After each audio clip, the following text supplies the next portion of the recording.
దీక్ష చేసేవాడిని. మొన్నే మా అన్నయ్య, మా నాగబాబు, మా అమ్మ, నేను ఒక ఫోటో చూపించారు ఎవరో. నేను కాషాయ బట్టలో ఉన్నా.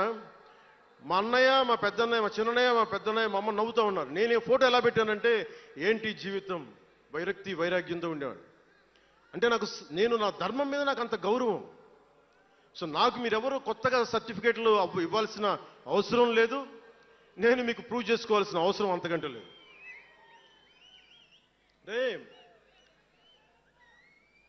చిన్నప్పుడు ఎలా ఉండేయంటే పరిస్థితులు, ఏదైనా మాట్లాడదాం వీళ్ళందరితో అంటే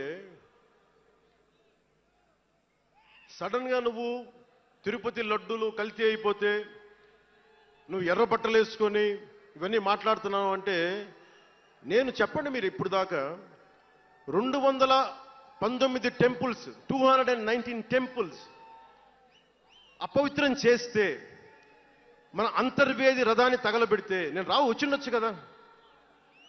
రామతీర్థంలో రామచంద్రుల వారి విగ్రహాన్ని తల నరికేస్తే నేను బయటకు వచ్చి గోల చేసి ఉండొచ్చు కదా. ఎందుకు స్టేట్మెంట్గా పరిమితం అయ్యాం? చిన్నప్పటి నుంచి మా ఇంట్లో రామనామ జపం ఉండేది. మా నాన్న ఉమ్మడి కమ్యూనిస్ట్ పార్టీ సభ్యుడు, ఎథీస్ట్ ఒకప్పుడు, టీన్స్లో 20లో. ఆయన మరి ఎలా మారిందో మనసు తెలియదు కానీ విపరీతం రామభక్తుడు అయిపోయాడు. నేను పుట్టేటప్పటికి మా ఇంట్లో ఎప్పుడూ రామనామమే ఉండేది. ఆ రామనామాన్ని జపిస్తూనే నాకు జబ్బు వచ్చినా మా నాన్న రామనామం చెప్పేవాడు. అలాంటి రామనామం జపించే మాకు రాముడి విగ్రహం తల నరికేస్తే కోపం రాకూడదంటారేంటి మీరు? ఇదే మీకు ఒక మహమ్మద్ ప్రవక్తకి పవిత్ర రంజాన్ మాసంలో మహమ్మద్ ప్రవక్తకి మీరు ఒక మాటని దూషించగలరా? దూషించి బతకగలరా? అల్లాని ఒక మాట అనగలరా? జీసస్ క్రైస్ట్ ఒక మాట అనగలరా? మేరీ మాతని ఒక మాట అనగలరా? కానీ పార్వతీ దేవిని తిడతారు, లక్ష్మీ మాతని తిడతారు. అంటే నువ్వు ఇస్లాంకి అపవిత్రం జరిగితే మాట్లాడితే సెక్యులరిజం,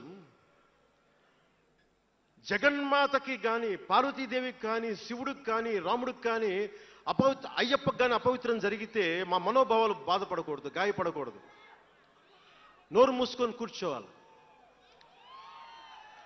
ఆ జనరేషన్ పోయిందిరా బాబు, ఆ జనరేషన్ పోయింది.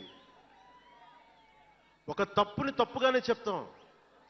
ఒక హిందువు ఒక ముస్లిం పట్ల తప్పు చేస్తే తప్పనే చెప్తాం. ఓల్డ్ సిటీలో ఉండే ఒక నాయకుడు 15 నిమిషాలు కళ్ళు మూసుకోండి, పోలీసుల్ని మేము హిందువులకి ఏంటో మేము చూపిస్తామంటే అది తప్పు పట్టకూడదంటే ఎట్లా? అది మతోన్మాదమా? ఏం మాట్లాడుతున్నారు మీరు? బతుకమ్మ బతుకమ్మ బతుకమ్మ అని చెప్పి బతుకమ్మ పాటని మీరు వెటకారం చేసి ఓల్డ్ సిటీ నాయకుడు మాట్లాడితే దాన్ని డిఫెండ్ చేసుకోవటం హిందూ అహంకారం అంటే నేను ఏం చెప్పండి? నేను అంటే అల్లాహకు ఒక న్యాయం, మహమ్మద్కి ఒక న్యాయం, అమ్మవారికి ఇంకో న్యాయమా? అలా కుదరదు బాబు. ఈ ధర్మం అందరికీ సమాన అవకాశం ఇచ్చింది. సనాతన ధర్మం ఉండబట్టే విజయనగర రాజులు మస్జిద్ కట్టించారు. సనాతన ధర్మం కాబట్టే